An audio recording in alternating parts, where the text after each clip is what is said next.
ఉమ్మడి కరీంనగర్ జిల్లా తెలంగాణ ఉద్యమకారుల ఫోరం ఆధ్వర్యంలో చలో హైదరాబాద్ పేరుతో రూపొందించిన వాల్ పోస్టర్ల ఆవిష్కరణ కార్యక్రమాన్ని నిర్వహించారు. తెలంగాణ చౌకలో నిర్వహించిన ఈ కార్యక్రమానికి ఫోరం సభ్యులు ముఖ్య అతిథులుగా హాజరై వాల్ పోస్టర్ను ఆవిష్కరించారు. తెలంగాణ ఉద్యమకారుల ఫోరం నాయకులు ఆనంద్ మాట్లాడుతూ ఈ నెల 18వ తేదీన హైదరాబాద్ లో నిర్వహించబోయే సభకు తెలంగాణ ఉమ్మడి జిల్లా నుండి కవులు, కళాకారులు, ఉద్యమకారులందరూ హాజరై విజయవంతం చేయాలని పిలుపునిచ్చారు. ఉద్యోగుల సంక్షేమం కోసం తెలంగాణ ప్రభుత్వం పాటుపడుతోందనే విషయాన్ని రేవంత్ రెడ్డి చెప్పారని ఆయనకు ధన్యవాదాలు తెలియజేస్తున్నామన్నారు. అదేవిధంగా తెలంగాణ ఉద్యమకారులు మంత్రి పొన్నం ప్రభాకర్ కు కృతజ్ఞతలు తెలియజేశారు.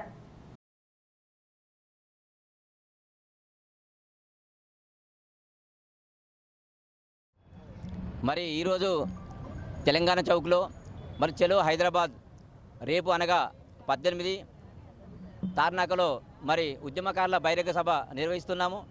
ఈ కార్యక్రమానికి మరి గ్రామాల నుండి, పట్టణాల నుండి, మరి వివిధ జిల్లాల నుండి, మరి తాలూకాల నుండి, మండలాల నుండి, మరి పార్టీలకు అతీతంగా బీజేపీ కానీ, టీఆర్ఎస్ కానీ, సిపిఐ కానీ, సిపిఎం కానీ, కాంగ్రెస్ కానీ ఏ పార్టీలో ఉన్న ఉద్యమకారులు తప్పకుండా మరి హైదరాబాద్కు విచ్చేసి ఆ సభను విజయవంతం చేయాలని చెప్పి కోరుకుంటున్నాం. ఎందుకంటే మరి ముఖ్యమంత్రి రేవంత్ రెడ్డి గారు మరి ఇచ్చిన హామీలో భాగంగా మరి తప్పకుండా ఆ కార్యక్రమాన్ని మనకు నెరవేర్చేందుకు మరి దానికి తోడుగా మరి ఇక్కడ ఉద్యమకారుడు ఒక పేపర్ స్ప్రే నాయకుడు మరి మాజీ పార్లమెంట్ ఎంపీ మరి పొన్నం ప్రభాకర్ కూడా మరి అలాంటి ఉద్యమకారుడు కాబట్టి ఉద్యమకారులకు ప్రోత్సాహం అందించే విధంగా ఆయన మనకు ముందున్నాడు. ప్రభుత్వం కూడా ముందుంటుంది కనుక మరి ఇక్కడికి వచ్చిన మరి వివిధ ఉద్యమకారులు మరి వేములవాడ